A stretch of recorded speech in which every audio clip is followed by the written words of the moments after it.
दूसरी बात यह है कि हजूर सल्लल्लाहु अलैहि वसल्लम की हजरत आयशा से शादी के वक्त अगर हजरत आयशा बालिग थीं तो फिर क्या सूरह तलाक की जो चौथी आयत है वो क्या गलत है कि उन लड़कियों के लिए भी इद्दत की मुद्दत 4 माह 10 दिन होगी जिनको अभी हैज आने शुरू नहीं हुए। कुरान मजीद फुरकान हमीद की इस आयत से वाज़े होता है कि जिन लड़कियों को अभी हैज आने शुरू नहीं हुए उनकी भी शादी की जा सकती है। तो इसलिए जो जिन लड़कियों की हैज आने की उम्र से पहले शादी की जा सकती है, तो इसका मतलब यह है कि इस्लाम माइनर लड़कियों के साथ शादी की इजाजत देता है। अब अगर कुरान मजीद की इस आयत को दुरुस्त तस्लीम किया जाए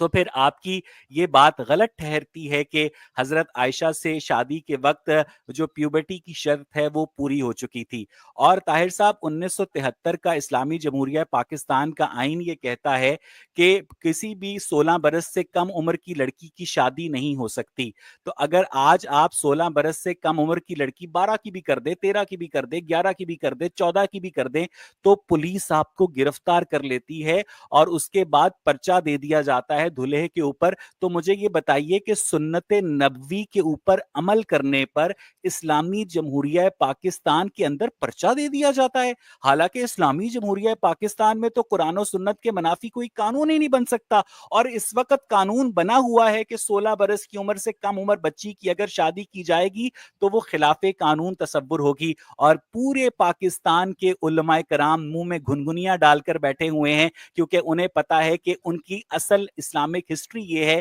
कि 6 बरस की बच्ची का भी निकाह किया जाता है।